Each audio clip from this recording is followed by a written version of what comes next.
है पहली बात, ठीक है।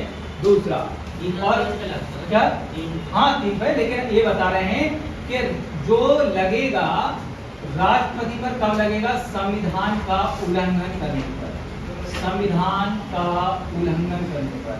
अगर उपराष्ट्रपति पे लगाओ तो राष्ट्रपति हट जाते हैं। उपराष्ट्रपति पर नहीं लगता है महाभियोग, याद रखना। नहीं, उपराष्ट्रपति पर कभी भी महाभियोग नहीं लगता, उसको राज्यसभा चाहे हटा सकती है, लोकसभा की सहमति पर कोई महाभियोग की प्रक्रिया नहीं। संविधान का उल्लंघन करने पर, अब कई लोग सोच रहे होंगे करने पर लगेगा क्या, महाभियोग। अब संविधान का उल्लंघन क्या होता है, सभी जानते हैं कि यदि राष्ट्रपति के लिए कोई भी कानून आता है, ठीक है, और राष्ट्रपति उस पर सिग्नेचर नहीं करता है, कई बार ऐसा होता है पॉकेट वीटो का पावर यूज कर सकता है।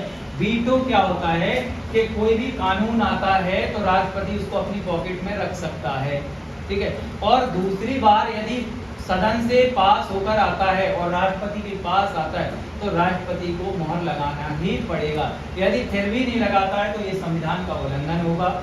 राष्ट्रपति अपनी मनमानी से, यदि जैसे कहते हैं कि मान लेते हैं लोकसभा का चुनाव हुआ, उस कंडीशन में प्रधानमंत्री की नियुक्ति होना है, प्रधानमंत्री को नियुक्त अपनी मनमानी से नहीं कर सकता है जब तक उनके बहुमत हो गया, जैसे लोकसभा में जिस पार्टी का, तो वो अपने मेंबर को चुन के देंगे कि इसको हम प्रधानमंत्री बनाना चाहेंगे, तो राष्ट्रपति उसी व्यक्ति को क्या करेगा, प्रधानमंत्री बनेगा। और उन्हीं के प्रधानमंत्री के द्वारा जो लिस्ट बनेगी एमपी की, एमपी जानते हो, सांसद, जो भी लिस्ट बनेगी मंत्रियों की, किसकी, मंत्रियों की, तो वो मनमानी नहीं कर सकता। अगर गृह मंत्रालय दिया है प्रधानमंत्री की ओर से तो गृह मंत्रालय ही उसी व्यक्ति को शपथ दिलाएगा, मतलब नियुक्त करेगा, ठीक है, कौन, राष्ट्रपति। अगर ऐसा नहीं करता है क्या, मंत्रियों की 15%, पूरे मंत्रिमंडल का, पूरे मतलब लोकसभा का 15%, मतलब पूरे का 15% जितना होगा, ठीक है।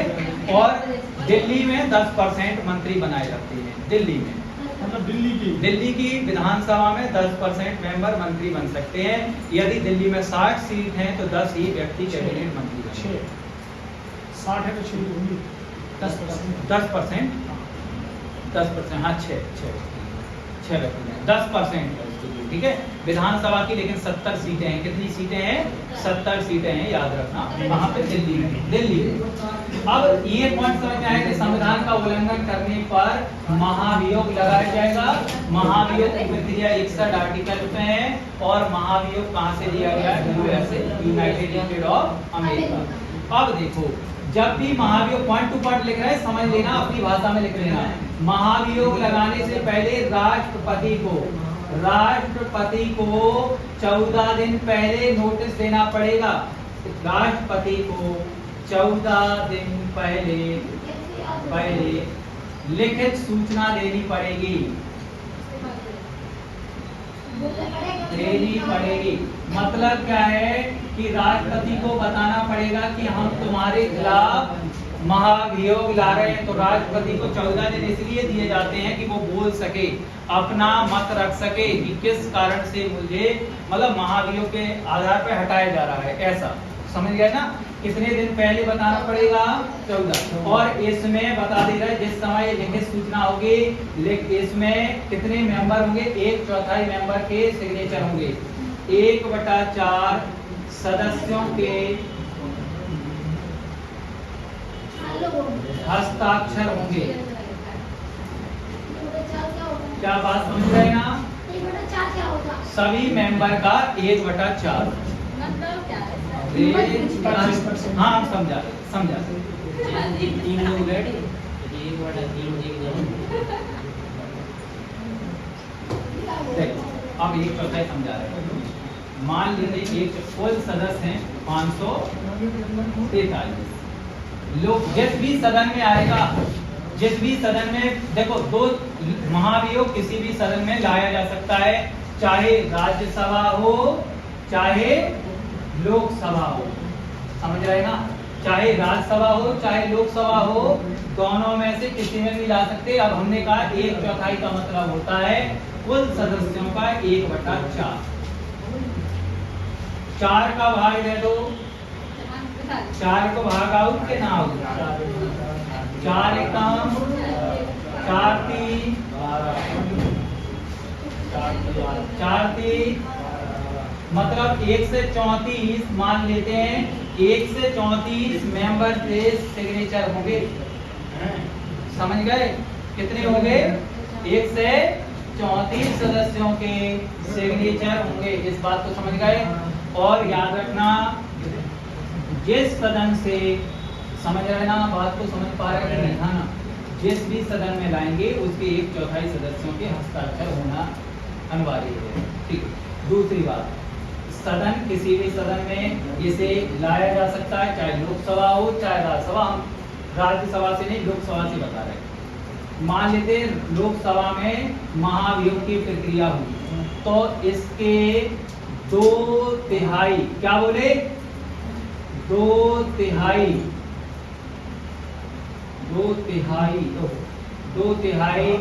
बहुमत से क्या बहुमत से पास हो जाए क्या लिखा है यानी पहले लोकसभा में कितने से पास होना पड़ेगा 2/3 सदस्य वोट डालेंगे 2/3 इसका निकाल लेना कितना होता है। ठीक है। फिर एक सदन से पास हो गया फिर जाएगा दूसरे सदन में पहले लोकसभा से पास होगा। ठीक है। अब कानून बनाना सिखाएंगे अभी। लोकसभा से पास होगा इतने सदस्य वोट डालेंगे तब जाके पास होगा।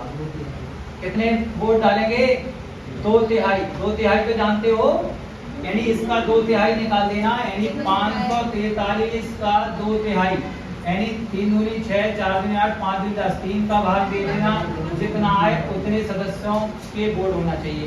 दूसरा राज्यसभा में जाएगा वहां फिर भी 2/3 बहुमत से पास होना चाहिए। कितने से अब राज्यसभा के पूरे वोट हैं 243 इसका 2/3 होना चाहिए।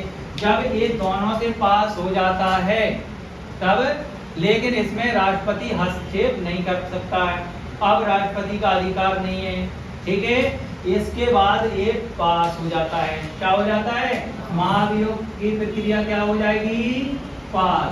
और याद रखना आज तक का नियम है हमारे भारत में किसी भी राष्ट्रपति पर महाभियोग नहीं लगाया गया। आज तक हमारे भारत में किसी भी राष्ट्रपति पर महाभियोग नहीं लगाया गया।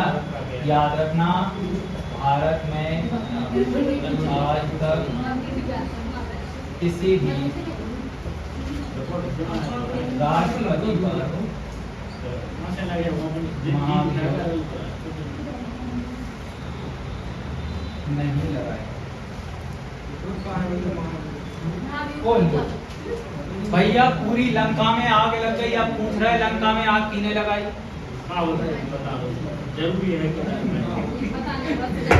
ये बताओ अभी क्या बताए थे काहू जो के भैया राष्ट्रपति को अब पद से हटाया जाएगा वरना राष्ट्रपति को पद से नहीं हटा पाओगे। 5 साल तक उनका कार्यकाल होता है। कितने साल 5 साल। और 5 साल कार्यकाल के दौरान इसको यदि पहले हटाना है तो महाभियोग लाना पड़ेगा। और महाभियोग जब साबित हो सकता है जब दोनों सदनों में बहुमत होगा। अगर आप कहें कि लोकसभा में तो सरकार है लेकिन राज्यसभा में उनका बहुमत नहीं है दूसरी पार्टी का तो महाभियोग नहीं हो पाएगा पास। याद रखना समझ गए। इतना आसान नहीं है राष्ट्रपति को हटाना। ठीक है। आज तक नहीं लगाया लेकिन एक बार लगाया गया संजीव रेड्डी पर तो लेकिन उन्होंने नीलम संजीव रेड्डी ने पहले ही इस्तीफा दे दिया था। ये बात ला ही नहीं पाए और उसके पहले ही सरकार मतलब अपना इस्तीफे दे दिया। नहीं यार वो तो प्रधानमंत्री हैं वो नहीं। अब इसको लिख लो जल्दी। हाँ